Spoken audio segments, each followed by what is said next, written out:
Mm.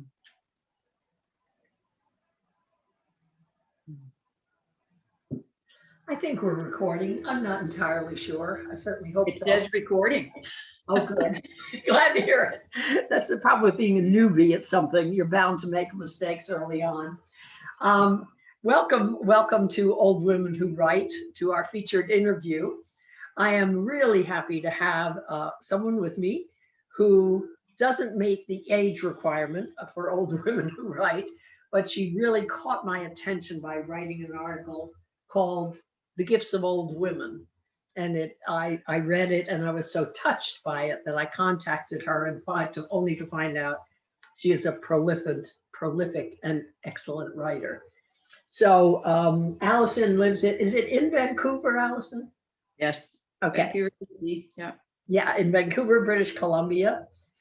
She's a prolific writer. By my count, she's written at least 10 books and myriad short pieces, articles, blog pieces, whatever you call them, in various outlets. We're going to be talking about that first article that caught my attention, but also about her first, and I think only, nonfiction book, if I'm correct. And it's a book that I read and touched me deeply. So I appreciate her for that book. So that's what we're going to talk about today: writing, books, reading, writing. So Alison, welcome. Well, thank you so much. Thank you, Jean. Yeah, glad to have you here. Let me just start by asking you, go back to childhood. When did you start reading, and what did you read? Do you remember? I started school late. My mother was and is still a huge believer in keep your kids home as long as you possibly can. And in BC, it's still completely optional to go to kindergarten. So I went directly to grade 1 when I was a full 7+ years old. And I knew the letters, but again, she was not pushing that. I stayed home till I was 7 to learn how to do other things and spend lots of time outside. Mm-hmm. And so learning to read was completely painless, which I think says something about not being in a rush with kids. Yeah, gotcha. And so there I was, 7 1/4, learning the letters. And it seemed to me like weeks later I could read. Wow. It was utterly painless. And then by grade 2, I was getting in trouble for going to the grade 7 section of the library. And by grade 2, I thought, wow, the only thing that could possibly be more fun than reading would be to be the person who actually writes the stories. Oh, wow. By grade 2? Grade 2. So by then I was 8. Yeah. And then of course by grade 2, I was heavily into the Nancy Drew books. And the first thing I wrote was a 40-page, pencil on paper mystery novel about teacups that you could remove the base of the teacup and there were smuggled jewels inside them. Ooh, I like it. I like the plot. So other than ghostwriting a boxcar children mystery, I haven't actually published. I do have a middle grade mystery I'd love to publish, but a boxcar children book is the only mystery I've published to date. But that was my first writing. Wow. I noticed that a lot of the books you have written are geared toward young people, children, yes. Young, whatever we're calling them now, teenagers, tweens, whatever, young adults, whatever. What made you decide to go in that direction? I started out writing short stories for adults, and I think it was a real sense of wanting to give back. That reading as a child was such a magical thing. My dad would say, go outside, get some fresh air, get exercise, get your nose out of a book. So I would hide the book under your shirt, probably. I would hide the book and climb a tree. And I would sit up I could climb all of our trees, and we had huge maples and cedars, and I could climb to the top of any of them. And I'd sit up there reading a book. Of course. So there was a real drive to just give back to that. Yeah. And I wrote things, and there's so many people who do not have children and are successful and amazing children's writers. It's like they've just held on to that part of their self. Right. But for some reason, everything I wrote for children was pretty awful, I thought, until I had my first son. Oh, And then wow. it was like a door opened. And I think it was, there was something about especially having a son, because I had all these ideas, these sort of young feminist ideas that I could mold a boy. Uh-huh. And I remember looking at him, and he was everything unexpected. He was 3 weeks early. He was a last minute emergency C-section. Right. Last minute, they had to knock me out. Everything was unexpected. And I remember being taken by on a gurney, and I could see him in the nursery and just thinking, wow, he already knows who he is, and I'm going to be running along behind him, figuring that out the rest of our time together. And has that proven true? He's an amazing human being, and but yes, he has always known exactly who he is and what he's about and what he wants. And I've learned to, say something once, don't say it again, and stand back, and he's just fine. And that's your oldest son, right? My oldest son. And it was very humbling, and I think humbling and mind opening. I really had to just accept this person is already who he is. Got it. And then that, I think, moved into my writing for kids, like, and the respect level you have to have for children when you're writing for them. There's stuff they already know, but they might not know how to articulate it. Right. So writing for children sort of can play that role. It can give them a vocabulary to talk about things that they already know about. I think your phrase "writing with respect" is so crucial. Yeah, and I mean, I think it goes for any age, but for me, that was the door to writing for kids. I had to realize that. Yeah, yeah. I have to tell you that I feel as though, because I read 10 Months and 10 Days, Dance Me to the End, 10 Months and 10 Days with ALS, I feel as though I know all three of your sons. Well, there's a lot. I can see why you might feel that. Yes. Yeah. Wow. Do you write blogs, blog pieces, I'll call them. I don't like the word blog, but I'll use it. Blog pieces to get your fix writing for adults, or to just try out short, nonfiction? Why do you write those pieces? That's an interesting question. I'm actually in the second draft of an adult novel, and it's the third adult novel I've written. The other two saw the garbage can. They're practice novels. Oh my gosh, so much work for a practice novel. Yeah, I have a theory about that all the work you put in, it shows up somewhere. You need to do it, right? We have funny ideas about writing that somehow everything needs to be published, but if you think of all the other art forms, like I say to students, I don't need to see your sweaty pliés. Oh, wow. I mean, dancers spend thousands of hours doing stuff that nobody needs or wants to see. Yeah. And I think writers can have the equivalent of that and not feel badly about it. So if you write an entire novel and it gets trashed, you needed to write that. I feel I needed to write those two novels to get to the one I'm working on. I got you. I've been reading a book. It would be nice if I could think of the author. It's called Bird by Bird. Oh, Anne Lamott. Yeah. Thank you. About writing. Yeah. And she really put me a little bit at ease about the fact that much of what you're going to write is going to be junk. Yeah. Trash. Yes. And sometimes you'll write 10 pages of trash and find a paragraph. Yes. That you say, oh yes, that would work. Yes. Work elsewhere. Work. Yeah. Yes. She's wonderful.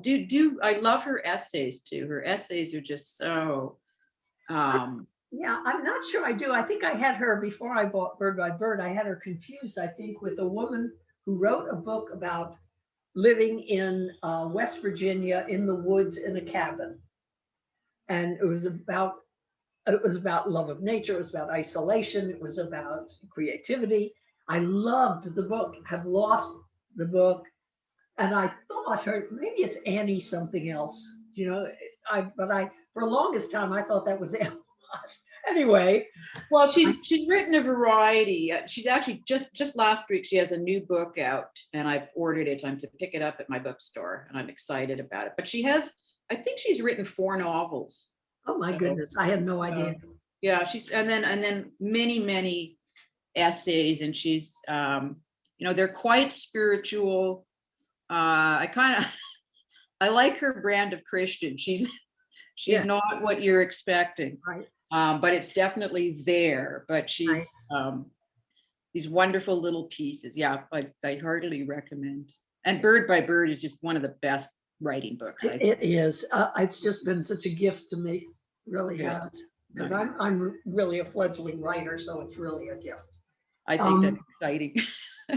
Yeah, it is. It is exciting. It's been for me, forgive me, a gift of the pandemic.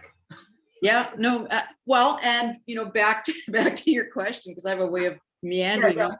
But certainly, so I've written adult fiction. I like writing long pieces. yes, There's sort of this expansiveness that comes with writing length. yeah. And when I did my MFA, I ended up really regretting not taking nonfiction. Oh, So my memoir for me was I have written nonfiction for kids, just a book of lists for mental health, but beyond that, I've not written nonfiction. And so when I finished Dance Me to the End, I was I was really anxious, and I actually ended up sending it to I did my MFA in the same program I teach, yeah. and the person who taught nonfiction had just retired. And I reached out to him and I said, I so regret not taking your course, but would you Oh my. please be able to look at my memoir? And yeah, so that was the first long piece. And really, again, the pandemic thing is what pulled me into Medium, because I've just Oh, okay. not really paid much attention to it, which I regret. I think it's a very it's a cool thing to do. Yeah. Um, Sort of making an equal platform for people. Like, people can learn so much. Yeah. There are people who are very new writers, and their stuff is really it's raw, and there's a lot of really good stuff. And it means it. I look at some of the new stuff, and it's so fresh, and it inspires me, because it puts me back in that space of what was it that made me want to write in the first place. Yes. Yeah. And then the feedback from people, like to get notes from people, and to leave notes for people is just that. It's a wide audience, which is it's a wide audience. Yes. Yeah, yeah. So you're very comfortable in the short form of. Well, I also write picture books, which is the shortest of the short. And if you ever want to learn how to be a really harsh editor with your own work, then write a picture book, because it's like giving everyone a flat top haircut. I'm sorry, I was a hairdresser for 12 years, and that urge to just cut things, Yeah. that I have to tap into that when I'm editing certain types of things in picture books, for sure. It's like, okay, Funny. we're going in with the big scissors this time. Wow. Well, the piece, let's talk a minute about the piece. You brought it up. I neglected to say in the intro that you've been teaching writing for considerable number of years, right? Yes. Yeah. At UBC. Okay. And what kind of courses do you teach? What kind of writing courses? I teach the writing for children and young people. Mm-hmm. I've taught creative writing pedagogy and life writing and other things, and in other places, but that's my main area that I work in. Okay. Let's talk a little bit about the gifts of old women, which it did intrigue me. In it, you describe, I want to say, 4 old women who you consider to have been mentors in your life without knowing they were mentors. I mean, they didn't know they were mentors to Right. you, Right. which surprised me at first. I thought you were really going to talk about, yes, and so-and-so agreed to become my mentor. and it was really interesting. What had you think of writing this Uh, particular piece? it's I guess I'm at that age and for me in my life, so I've lost my spouse, and then by some bizarre twist in life, my father was diagnosed with ALS 8 months after Marty passed away. Yes. And my father's ALS path was very, very different from Marty's. My dad's head was completely clear. Right. His length of time with the disease was sort of a more normal length of time.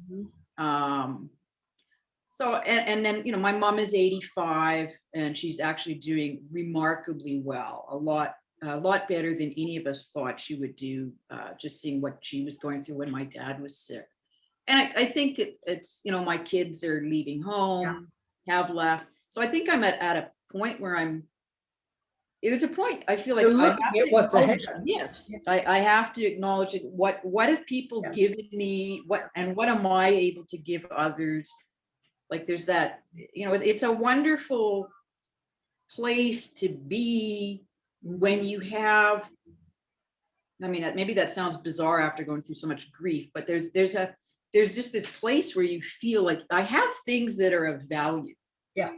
And I do feel very much around me that there's certainly in my workplace, ageism is just a horrible thing. Yeah.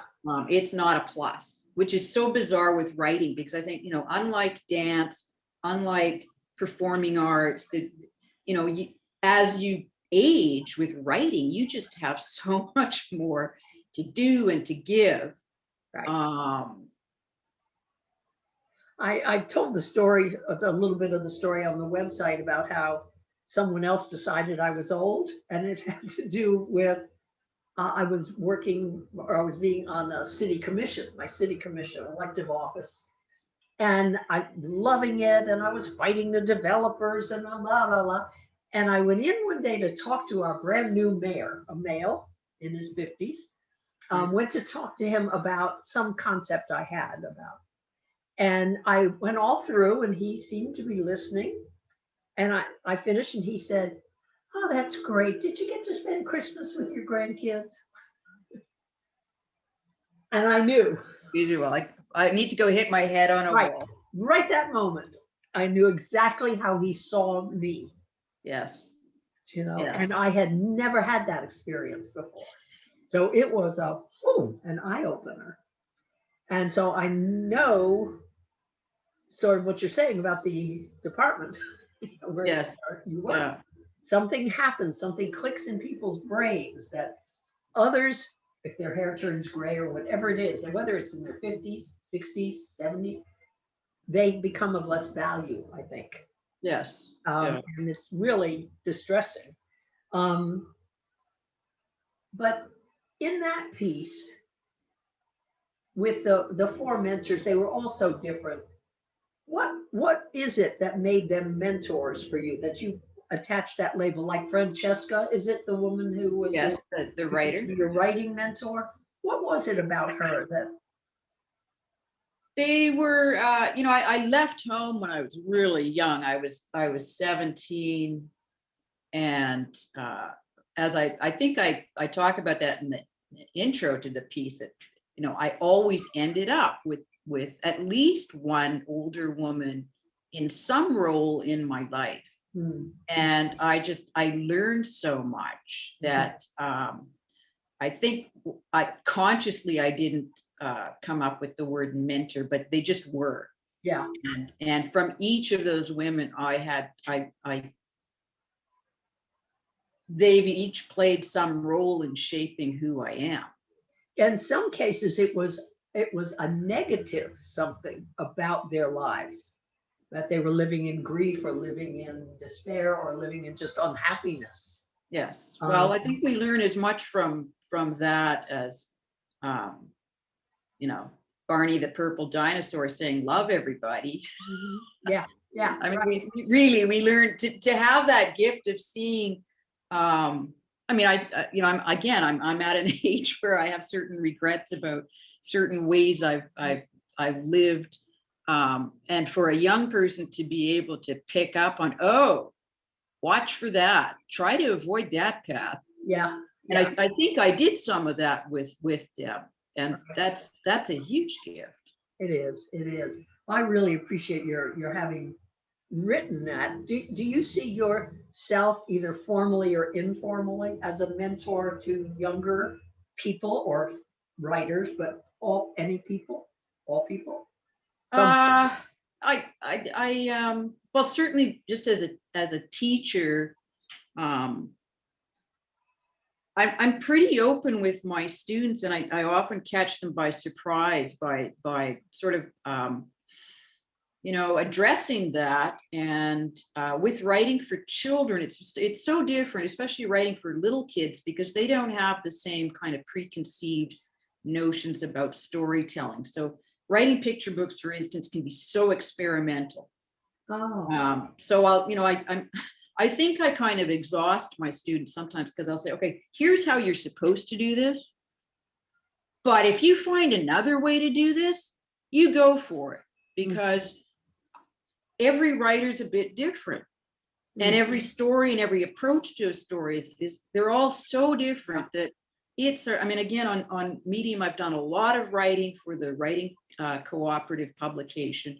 And you know, I'll read article after article that others have published. You know, this is how you do. Well, I'm loath to say this is how you do it sometimes, because yes. I don't know how you're going to do it. You might pull off something that's just wildly different and works. But on the mentoring concept, I've been surprised just since I've started this website, that I'm getting emails from women in their 70s, at least, who are saying, um, one, that they're feeling more of a sense of urgency because of their age Right. about getting whatever gifts they feel they had or whatever stories they feel they had, getting them out, maybe even just family histories, family stories, Yes. getting it out because they feel life gets more uncertain. Yeah. And so that's one of the major purposes for having the website, was to try to set up some sort of mentorship, which is also what made me so interested in that piece you wrote. Do you think that would be valuable for women starting to write in their 70s, 80s, and 90s? And do you think it needs to be by an old person or can be by a younger woman? I think we have so much to learn from each other that Uh-huh. I don't think the age, Doesn't matter. I don't think it should matter. Although that said, you know, I remember seeing a counselor for a bit and just really being kind of hungry for somebody who was a bit older. And I don't know if, you know, because I left school when I was in grade 9, I left home at 17. So I've always had older people in my life, always. Yes. My friends have been 5 to 10 years older than me. Yeah. So it's interesting now because, yeah, I don't know how I'll be in my 80s. I'll be looking for a 104-year-old, I Right. guess. Right. But yeah, there's that. There is something to having lived time. Well, I'll tell you, there's two friends and I wrote a couple books 15 years ago about being over 50. Okay. And we were going around doing, readings, doing programs for community groups, for, bookstores, wherever, and trying to sell the book. And we were asked to come to, I remember, it's in Sag Harbor, New York, to the public library for a program to read. We showed up. Our audience was about 15 women in their 70s, 80s, and 90s. Okay. We did our whole shtick, our whole usual. Well, there were 3 of us authors on this book, 3 writers, and the 2 of us were there. And we did our whole thing about being over 50 and the postmenopausal zest and all of this. And the women were just those who were still awake, were sort of staring at us. And we stopped, and the one woman said, my dear, that's really lovely, but really it doesn't relate to anything that we're concerned about in our lives. Been there, done that. Yes. And it was both a shock and a foretelling or a foreshadowing, right? Yes. Of Right. where I am now, Yes. you know? Yes. So it was interesting, but It says something about what you're doing now and the hunger for what you're doing, because yes, those women in their 70s and 80s showing up yes.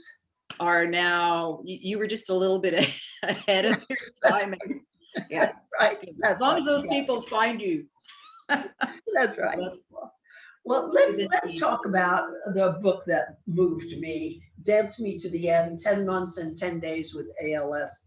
First of all, I will say it is a book about your husband's journey through ALS and your journey with your husband through ALS until he died.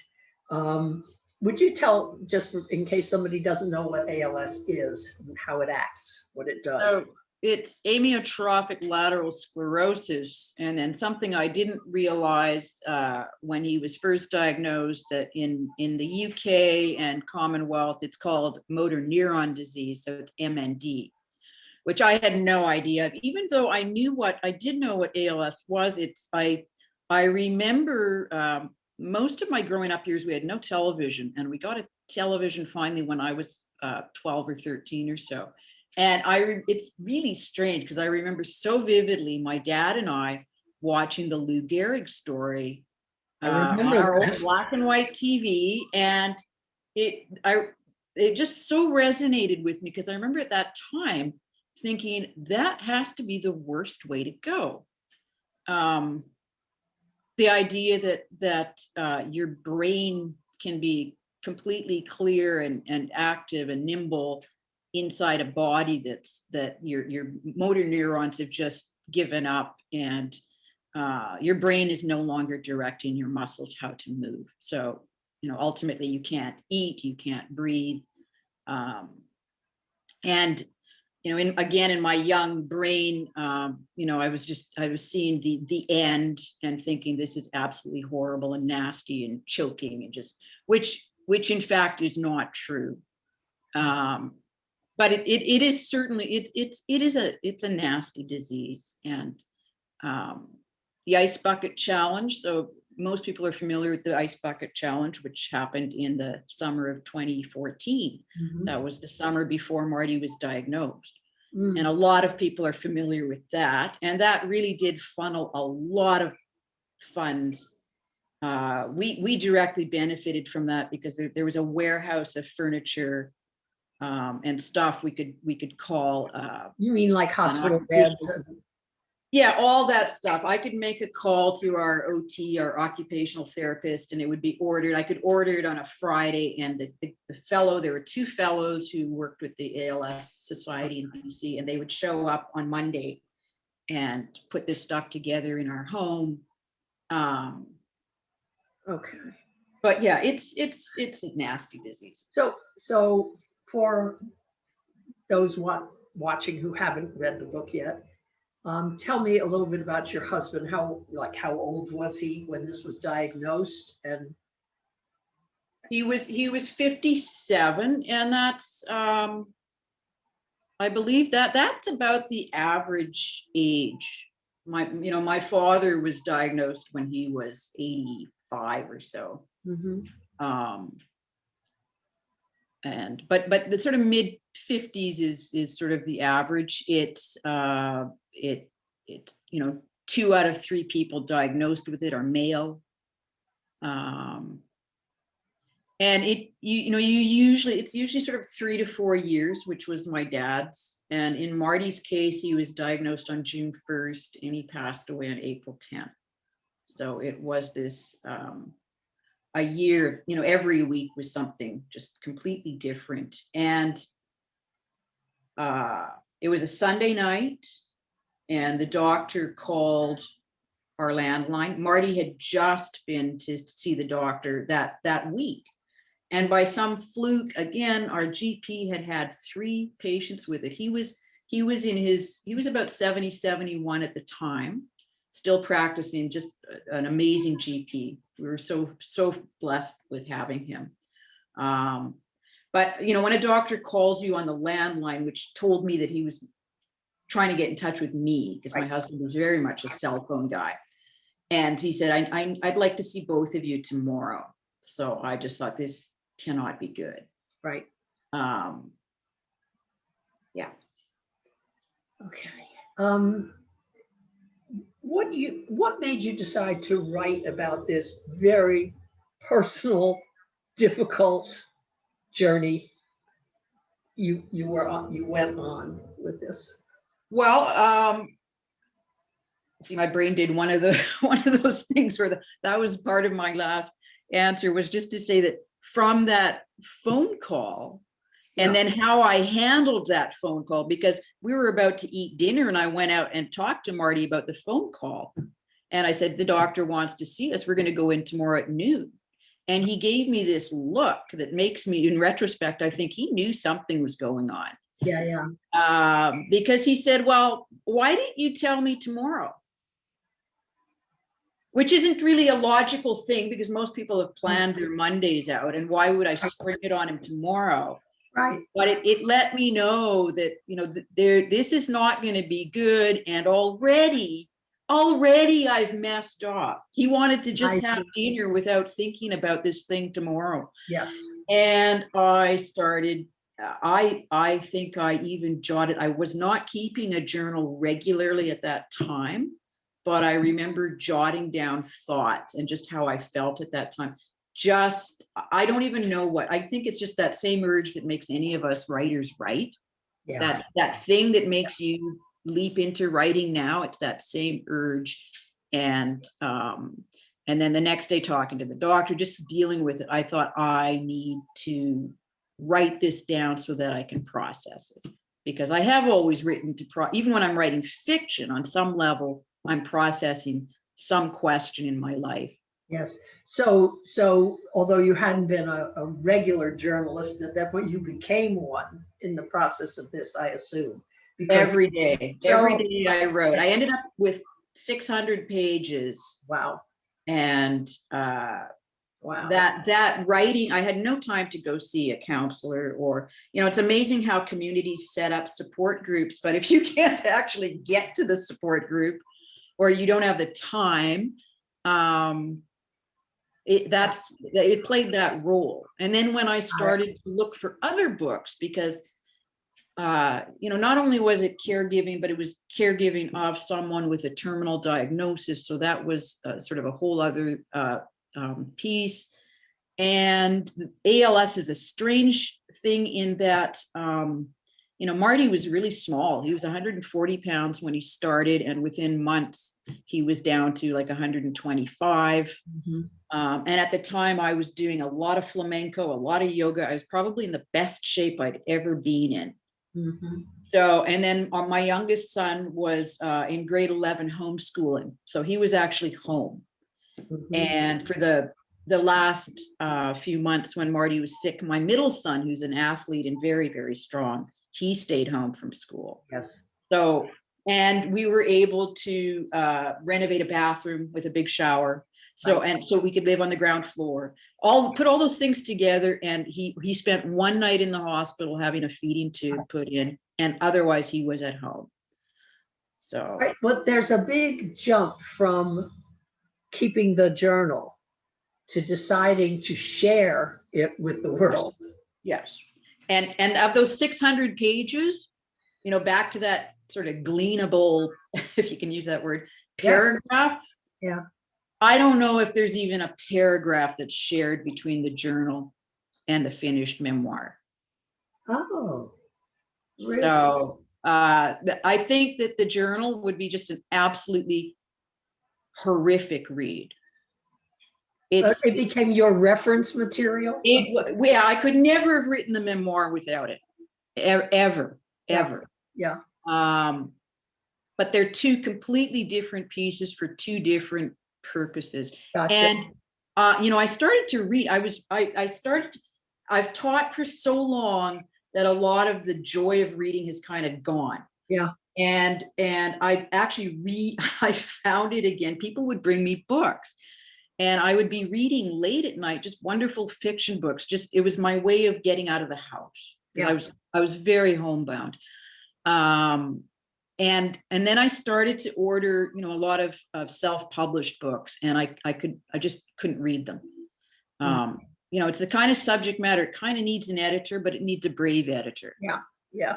And I thought that there needs to be somebody, I need to write the book that I would really have liked to have read. That Toni Morrison quote, write the book you want to read. What I'm looking for is, did it take anything from you to share your deepest feelings, emotions, experiences with the world? It has been part of my healing. Which I always think is kind of a dangerous reason to write. But again, the older I get, the more I see there's a value in that. And I've had so many, it's the only book I've written that I've had so many emails come out of the blue from people I will never meet, people I'll never Zoom with, thanking me. And, it's not the thank you that's important. It's this feeling of, okay, I've given you what I would have liked to have had. And it's really amazing to have. Let me ask you, when you were sort of formatting this book or deciding what you were writing, you intersperse very factual sort of descriptions of chapters with poetry. Yes. And I didn't see anywhere that you had been a poet or worked at being a poet. And so I was surprised, and it was lovely. It was lovely. It was, for me as a reader, it was a way, after a lot of intensity, to take a breather. And it isn't that it was light, it was on topic, the poetry, but it was still a chance for me to take a breath. Yes. To let air out. And, it was so unique. I've not seen that before, and in this kind of book. And I thought it was brilliant. Oh, thank you. I think, when I teach, I talk a lot about the marriage of form and content, and how often, people get really beside themselves thinking, well, what point of view do I use? What tense, what this, what that? And I think, well, what is the story telling you it needs? And I found that there were moments that were so, like the moment about telling the kids, in my life, I think I've had maybe 3 conversations that have been just so painful to have with people. And that's one of them. And I'd written a long chapter about it. And after reading other pieces that I just thought, this is just too much. I had to say that about my own long chapter, that nobody needs to know all this stuff. Wow. People will know, like if you find a few words. I was thinking recently about the idea that, how you write, it's not really even the words that you're using, it's what are you evoking for the reader? Yes. How are you doing that? Yes. So, that chapter became one short poem. And I do think that the pain is in there, it's enough. And I also found, I wrestled with using past tense and present. And past tense, there's something wonderful that happens in a reader's mind and heart when they're reading past tense. If they're reading about something really horrible and it's past tense, on some level, they get the message that this person has made it through.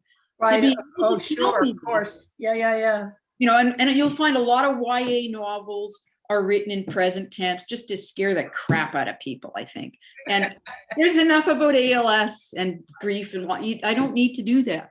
Right. But I found these little passages kept popping out in present.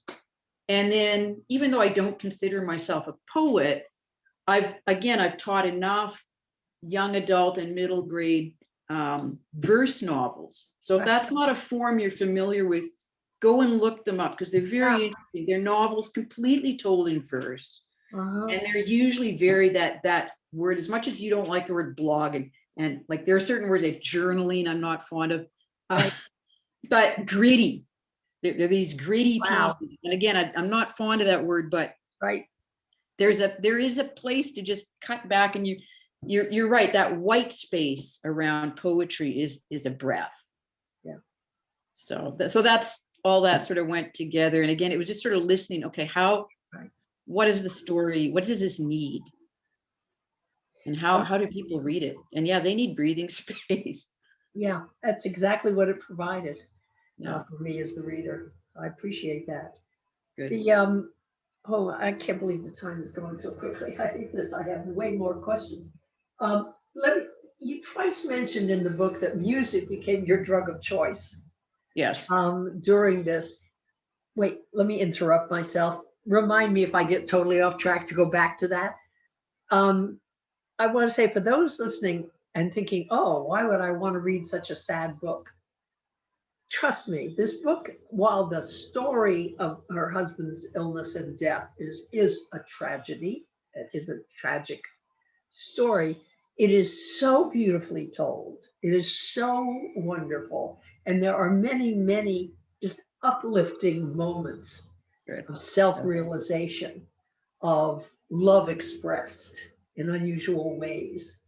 That it's and it can only come from such a gifted writer. So I want you to know that, and I want our watchers to know. Yes, pick up this book. You know, it will be a joy in your life. Now back to the question. That was the commercial. Then back to the Okay. question. You said music was your drug of choice.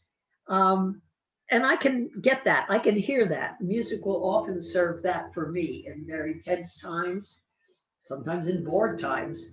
Uh, Yes, it's yeah, always good. yeah. Has it stayed? Has it stayed with you as your drug of choice? Yeah, it's been interesting because in the immediate year following losing Marty, I was never without music. Uh-huh. It's as if it occupied. It kept my brain and my heart busy. Yes. So right now with COVID, I am very much missing live music. I'm used to seeing live music several times a week. Right. And I am finding that my need to constantly have music on, that's actually diminished because I also like silent. Uh-huh. But I think just to keep myself, I'm even noticing again, COVID mental health stuff, I need to go and see. And I don't need, a huge Right. band and I can go. And fortunately, we do have places that have kept up, Saturday afternoon jazz events. And there's something, even as a writer, before I went through all this, there's something about jazz and seeing people improvise right in front of me, Oh, art created right there in a right. way that, with writers, we get to rewrite and polish and Right. nobody has to see it till we're really done. Right. But Right. these people are up there creating right in front of us. And that's just so, it gives me energy. Yeah. I'll tell you what I have sort of tried to replace that with is I think I've watched Hamilton 7 times Okay. last year. If you haven't watched it, oh my goodness, I wish I could see it on the stage, but there's something up because it's got so many forms of music in it. And it's just constantly moving and shifting you from here to here to here, which is for me what sort of stage performances do. Yes. So I just keep watching on That's Disney great. Plus. Yeah. That's so good to know that thing that keeps you. Yeah. Yeah. Yeah. Cool. Yeah. Cool. Good. Well, let me ask you one last question about Dance Me to the End. Is there anything you wish you had put in the book that you didn't put, or vice versa? That's yeah. You've come up with such good questions. Oh, good. And actually, one question that because time is moving along. You mentioned how I don't actually go to the The scene. moment of death. Yes. And again, that's one poem. There is one poem, just Midday Sunday. and it's very short. I believe I missed it. Yeah, it really is short. It's I looked it up. It is page 297, and it's just the sun was shining. It was a slow day to begin with. Neighbors came with fully cooked dinner, wind chimes. I'm leaving some out. I slept in my own bed is how I left it at that. And it was interesting, the discussion. My ex-colleague who read it, he said, "Good call." That was his response. He said it felt like you were accelerating, you were going at 250 miles an hour, and you just put your foot on the brake. And then and then my agent said, "No, I think people are going to want that. They're going to want a chapter." Yeah. And then ultimately the publisher, who was really taken with it, she bought it as, I think it was a very emotionally based decision. Yeah. And she had no problem with just it being left in a few words on one page.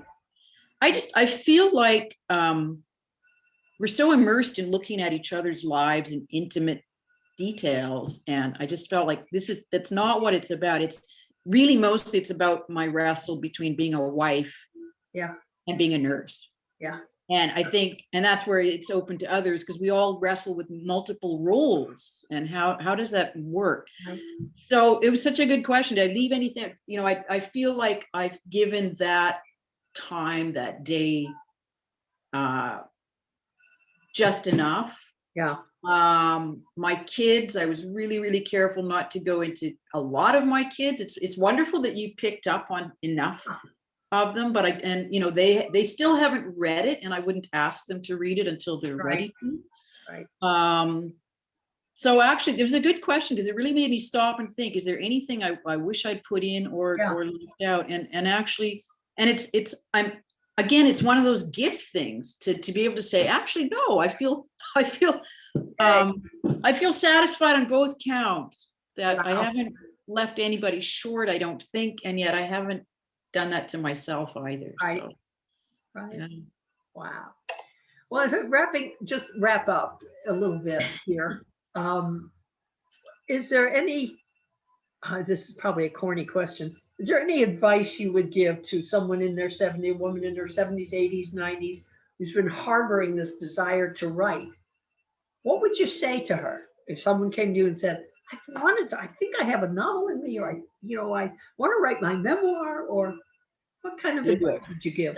Just do it. Oh, it's the Nike thing. Yeah. I think my grandmother started painting in her 60s. And my dad, after he had a massive heart attack at one point, and he couldn't do things. And my dad had always done things, like go out and chop wood, like lots of it. Right. And he couldn't go do things. So he actually wrote his life story. Wow. And it's, it's an amazing thing. I think if you have the urge, you should be following up on that. Got it. And enjoying it. Great. Is there anything you would like? Would you give your website? We'll put it also on the Facebook page. I mean, the Facebook page, the website. But tell the watchers your website. It's Alison Acheson. So ALISON .com. Just my name. Okay, and that will give them leads to all of your. Oh, they can look you up on Amazon also, of course. Yeah, they can do that. And then I have a lot of material on Medium just under my name. And honestly, this has inspired me. I'm thinking I need to write an article about starting writing in the 70s and 80s and 90s and you write it. I'll put it on the okay. website. Okay. Is that a deal? Yes, sounds good. Well, Alison, thank you so much. It's been a real pleasure.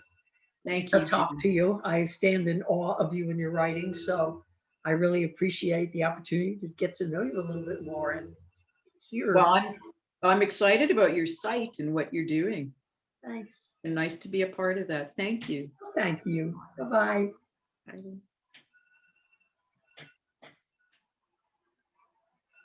I'm looking for stop recording. I'm going to have to cut this. Here it is.